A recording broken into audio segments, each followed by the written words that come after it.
آج ہماری کیبنٹ کی میٹنگ ہوئی پرائم منسٹر عمران خان صاحب کی صدارت میں۔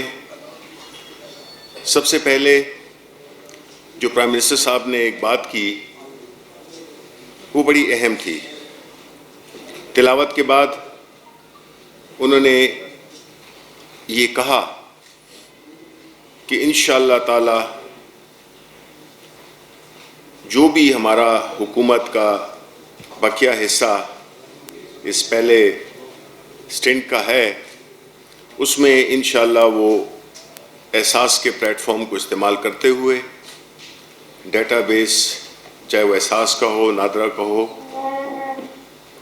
اس کی بنیاد پہ ہم نے بھوک کو وہ علاقے جن میں کہ لوگ بھوک کا شکار ہیں انشاءاللہ تعالی ہم اس منزل کی طرف جائیں گے جس میں کہ کوئی پاکستان میں کوئی کم از کم بھوک کی وجہ سے نہ مرے۔ میرا خیال ہے ایک بہت ہی نوبل کاز ہے اور انشاءاللہ پرائم منسٹر صاحب کی کمٹمنٹ کو جانتے ہوئے اور ایک کامیاب تجربہ جو کہ احساس کی صورت میں ہم نے کیا، یہ بھی انشاءاللہ وہ وقت آئے گا کہ پاکستان میں کوئی بھوکا نہیں ہوگا۔ اس کے بعد ڈاکٹر فیصل جو ہمارے ہیلتھ منسٹر ہیں انہوں نے ہمیں کرونا کے بارے میں بتایا، اعداد و شمار دیے اور ساتھ ہی ساتھ میں جو برطانیہ سے آنے والی پروازیں ہیں اور برطانیہ سے آنے والے مسافروں کو بھی جو ہم نے ریسٹرکشنز لگائی ہوئی ہیں اس کا بتایا، کیونکہ آپ کو پتہ ہے کہ یورپ میں انگلینڈ میں خاص طور پہ یہ وبا زیادہ زور پکڑ گئی ہے اور اس کی کچھ کہتے ہیں کہ جو دوسرا سٹرینڈ ہے اس کا کووڈ کا وہ بھی، تو ان ساری چیزوں کو نظر رکھتے ہوئے ہم نے اس چیز پہ گہری نظر رکھی ہوئی ہے اور ہم یہ امید کرتے ہیں کہ انشاءاللہ تعالی باوجود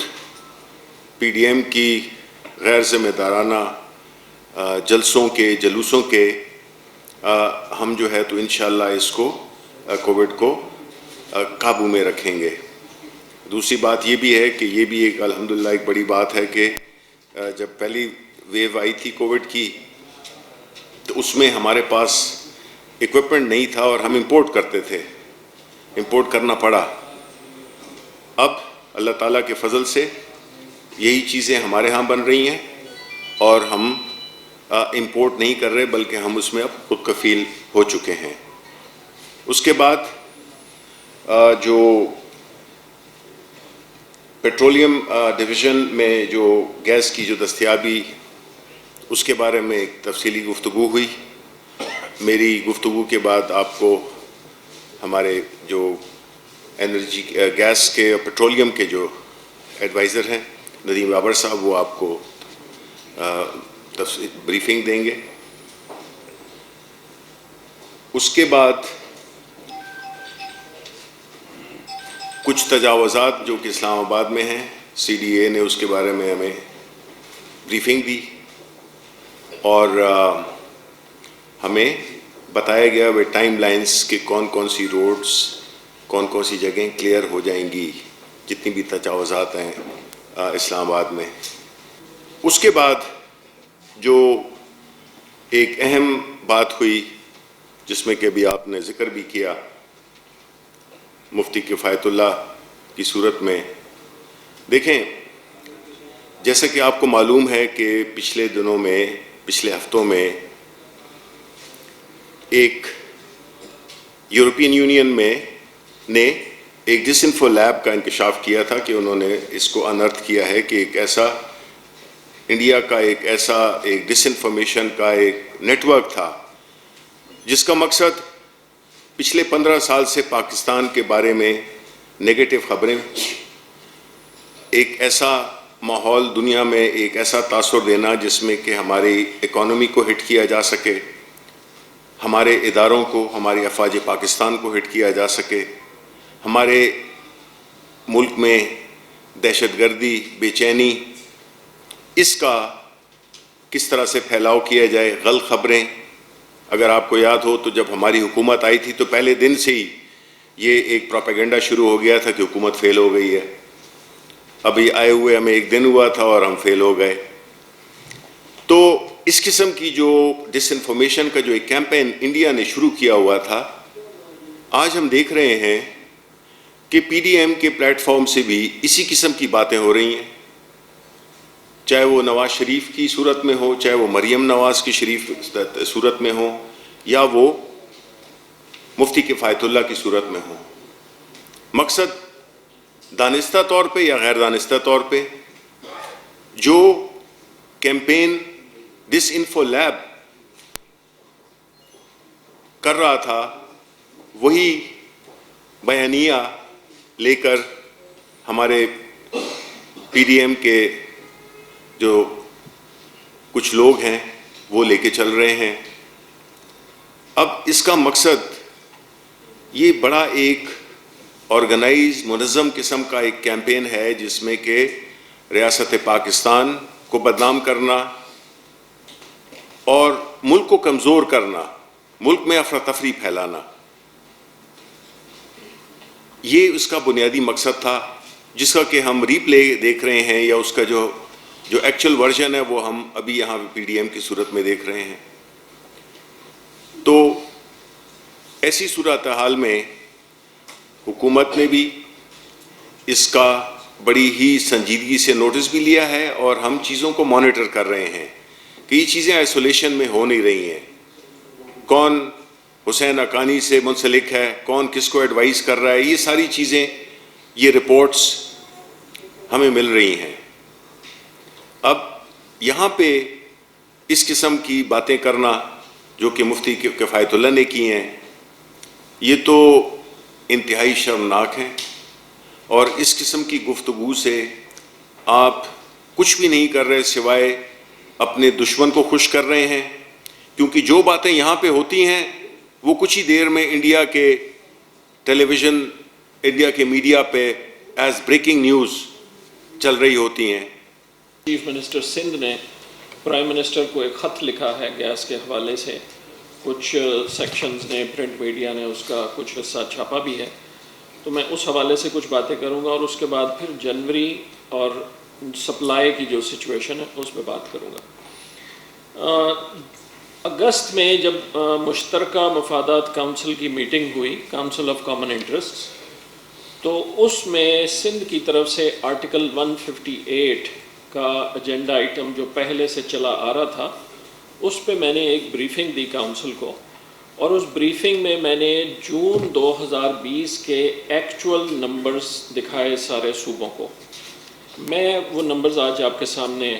دوبارہ پیش کرتا ہوں، کیونکہ جو سندھ چیف منسٹر نے چٹھی لکھی ہے پرائم منسٹر کو، وہ جان بوجھ کے ایک سیریس اکنامک ایشو کو سیاسی رنگ دینے کی کوشش کی گئی ہے، اور یہ نمبرز ان کے پاس موجود ہیں،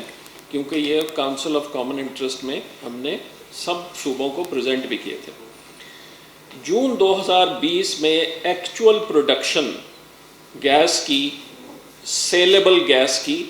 سندھ کی 2025 تھی،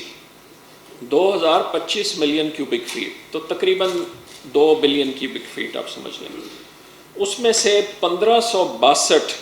سندھ کے اندر ڈائریکٹلی استعمال ہو رہی ہے، ڈائریکٹلی ایلوکیٹڈ ہے 1562. یہ جون 2020 کے ایکچول نمبرز آپ کو بتا رہا ہوں. اور 463 ملین کیوبک فیٹ ایسی تھی جو سوئی ناردرن کو ایلوکیٹ ہوئی تھی. اور سوئی ناردرن کا آپ کو معلوم ہے کہ مین ان کا ایریا سروس کا پنجاب اور کے پی ہے، لیکن اس 463 میں سے بھی 202 ملین کیوبک فیٹ گیس ایسی تھی جو واپس سوئی ناردرن سندھ میں ہی دے رہا تھا، 2 پاور پلانٹس اور 1 فرٹیلائزر پلانٹ کو. تو جب آپ وہ بھی منہا کر لیتے ہیں تو 261 ملین کیوبک فیٹ گیس تھی صرف سندھ کی، جو سندھ سے باہر جا رہی تھی. جون کے نمبرز میں آپ کو بتا رہا ہوں، اور آج نمبر اس سے بھی تھوڑا کم ہو چکا ہے، کیونکہ آپ کو معلوم ہے کہ پروڈکشن ڈکلائن پہ ہے. اس 2061 کے علاوہ تقریباً 150 million cubic feet L N G اوسطاً سندھ میں دی جا رہی ہے. تو اگر آپ وہ اس 261 میں سے منہا کر لیں تو تقریباً صرف 100 کے قریب بچتا ہے جو نیٹ آپ سمجھ لیں سندھ کی گیس سندھ سے باہر جا رہی تھی. یہ بات چیف منسٹر صاحب کے علم میں ہے. میں نے خود بھی ان کو جا کے سارا سمجھایا تھا ان کے دفتر میں کراچی میں, اور پھر کونسل میں بھی یہ بتایا گیا. اب مزے کی بات یہ ہے کہ اس چٹھی میں چیف منسٹر یہ لکھتے ہیں کہ جی سندھ 2500 سے 2600 پروڈیوس کرتا ہے اور اس کو صرف 1000 ملتی ہے. لیکن یہ کہنے کے بعد وہ کہتے ہیں کہ جی اگر آپ پاور پلانٹس یا فرٹیلائزرز جو سندھ میں موجود ہیں ان کو اگر فیڈرل گورنمنٹ گیس دے رہی ہے تو ہم ایز سندھ اس کو ریکگنائز نہیں کرتے. اب یہ بڑی مضحکہ کا خیز بات اس لیے کہ جب یہ ایلوکیشنز ہوئی تھیں تو یا اس وقت مشرف گورنمنٹ کے آخری سال تھے یا پی پی پی گورنمنٹ کے سال تھے یا P M L N government کے سال تھے. جب سے پی ٹی آئی کی گورنمنٹ آئی ہے جہاں سے بھی گیس نکلتی ہے اگر سندھ سے نکلتی ہے تو وہ آٹومیٹکلی سوئی صدرن کو ایلوکیٹ ہوتی ہے, وہ سوئی ناردرن کو نہیں ہوتی. یہ ہم نے پچھلے 2.5 سال سے یہ پروسیس بنا دیا ہوا ہے. تو اگر کوئی ایسی ایلوکیشن ہوئی فیڈرل گورنمنٹ سے کہ سندھ کی گیس سندھ سے باہر جا رہی ہے تو